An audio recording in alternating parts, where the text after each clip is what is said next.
کیا آپ کے ہم اسے ختم کرتے ہیں، آپ کے جو موکل ہیں عمران ریاض، ان کے کیا حالات ہیں، کس حالت میں؟ ہم جہاں جاتے ہیں یہی سوال ہوتا ہے۔ اس میں کوئی شک نہیں ہے، آپ سے ملک بھر میں، مجھ سے بھی اور ملک بھر سے باہر، میں چاہے کسی ریسٹورنٹ پہ جاؤں، کسی ایئرپورٹ پہ جاؤں، کسی پبلک پلیس پہ جاؤں، میں اپنی فیملی کے ساتھ ہوں، پوری دنیا میں لوگ یہ سوال پوچھتے ہیں کہ عمران ریاض خیریت سے ہے، عمران ریاض کب بازیاب ہو رہا ہے۔ تو جو ہماری، میں نے پہلے بھی جو ہے وہ عرض کیا ہے کہ ہمارے جو عدالتی ذرائع ہیں، ہمارے جو انتہائی سینئر اور انتہائی معتبر صحافتی ذرائع ہیں، ہمارے ہائیسٹ لیول پہ جو انتظامی ذرائع ہیں، اور ہمارے جو ذاتی اپنے پرسنل لیول پہ جو ہمارے جو موسٹ کریڈیبل جو ہیں وہ دوست ہیں ذاتی حیثیت میں، وہ ہمیں سب کنفرم کرتے ہیں کہ انشاءاللہ وہ بالکل خیریت سے ہے۔ جہاں تک عمران کی بازیابی کا تعلق ہے تو ہماری پوری دعا اور کوشش ہے، اور عدالتی فورمز میں بھرپور طریقے سے جو ہے وہ ہم کوشش کر رہے ہیں کہ جلد از جلد ہمارے کیسز کی سماعت بھی ہو، اور جلد از جلد جو ہے وہ عمران ریاض کی بازیابی جو ہے وہ یقینی بنائی جائے۔ اور میں ہمیشہ جو ہے وہ پے در پہ جو ہے وہ یہ بات کرتا آیا ہوں کہ عمران کو فار گاڈ سے قانونی دائرہ کار میں لے کے آئیں۔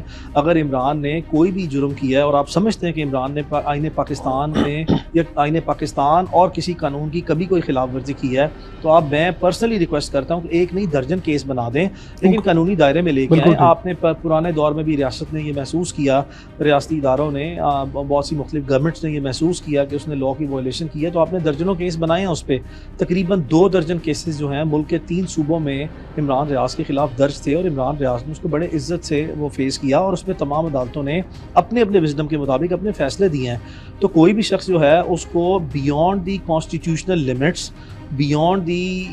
اسکوپ آف لاء جو ہے وہ ڈیل نہیں کرنا چاہیے، چاہے وہ عمران ریاض ہو یا باقی لوگ بھی ہوں۔ دیکھیں، آپ نے دیکھا کہ ہم نے دیکھا کہ اعظم خان صاحب جو ہیں وہ مسنگ رہے ہیں، ہم نے دیکھا کہ اظہر مشوانی کے بھائی مظہر مشوانی مسنگ ہیں، ہم نے ابھی دیکھا کہ 2 افراد جو ہیں وہ اپنے گھر واپس آئے 90 دن میں۔ تو یہ تمام لوگ جو ہیں وہ ایک پیٹرن کے تحت اگر ان کی انفورس ڈس اپیرنس ہے تو یہ نہیں ہونی چاہیے۔ جس نے جو بھی جرم کیا ہے، ریاست پوری طاقت سے جو ہے اس کو پروسیکیوٹ کرے، اور لیکن قانون کے دائرے میں لائے، قانون کے دائرے میں لے کے آئے۔ آپ کو اور ان کے والدین کو یقین دہانی کروائی گئی ہے کہ وہ صحیح سلامت ہیں؟ کیونکہ لوگ بڑی اس طرح کی عجیب و غریب افواہیں آتی ہیں یوٹیوب پہ۔ آپ نے بڑی اچھی جو ہے وہ سوال کیا ہے کہ ہمیں آفیشلی یعنی کہ سرکاری سطح پر، اور سرکاری سطح پر براہ راست سرکاری لیول پر، جس کو ہم آفیشیل کمیونیکیشن کہتے ہیں، ہمیں کبھی کسی نے کوئی یقین دہانی نہیں کروائی۔ however بہت سے سرکاری ذرائع ہمارے ایسے ہیں جو ہمیں غیر رسمی طور پر، غیر سرکاری طور پر اعتماد میں لیتے ہوئے کوئی نہ کوئی گفتگو کرتے ہیں۔ اس چیز کو ہم ڈینائی کبھی نہیں کریں گے۔ تو اب اسی پہ اعتماد کرنا نا، آپ کے پاس کیا آپشن ہے؟ ہمارے پاس کوئی آپشن نہیں ہے سوائے کہ جو ہمارے اپنے موسٹ کریڈیبل پرسنل سورسز ہیں، یا جو highest forums of the country ہیں جوڈیشل لیول پہ، ان کے تھرو جو بھی ہماری جو ہے وہ، اگر کوئی ایسی کوئی داد رسی ہو رہی ہے یا ہو سکتی ہے اور جلد از جلد بازیابی یقینی ہو، تو اسی پہ ہی ہمارے پاس اعتبار کرنے کے علاوہ بالکل کوئی جو ہے وہ چارہ نہیں ہے۔ ان کے والدین اور جو ان کی بیگم ہے اور بچے ہیں، وہ تو ڈیفینیٹلی ان کے لیے روز پوچھتے ہوں گے کیا ہو رہا ہے، کیا ہو رہا ہے، کیا ہو رہا ہے۔ آپ تصور نہیں کر سکتے کہ عمران کی فیملی، والدین، باجی اس کی بیگم، بچے، ان کے لیے ایک ایک لمحہ جو ہے وہ پل پل جی رہے ہیں اور پل پل مر رہے ہیں۔ کسی شخص کا جوان بیٹا، کسی بیوی کا خاوند اور کسی بچے کا باپ جو ہے، اور وہ اس سطح پر جو ہے وہ پاکستان میں ایز اے سیلیبریٹی جو ہے، ایز اے پرومیننٹ شخص جانا جاتا ہو، اور اس کو پورا ملک جو ہے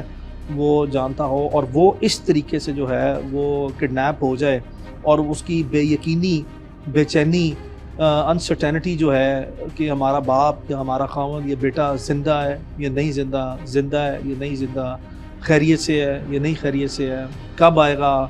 نہیں آئے گا، کیوں نہیں آ رہا، یہ وہ تمام سوالات ہیں جو آپ تصور نہیں کر سکتے کہ ان کی حالت میرے پاس کم از کم ان کے احساسات بیان کرنے کے لیے، باوجود اس کے کہ ممکنہ طور پر اچھی وکالت کر لیتے ہیں، لیکن میرے پاس ان کی اس مایوسی، اس تکلیف کا میرے پاس اظہار کرنے کے لیے کوئی الفاظ موجود نہیں۔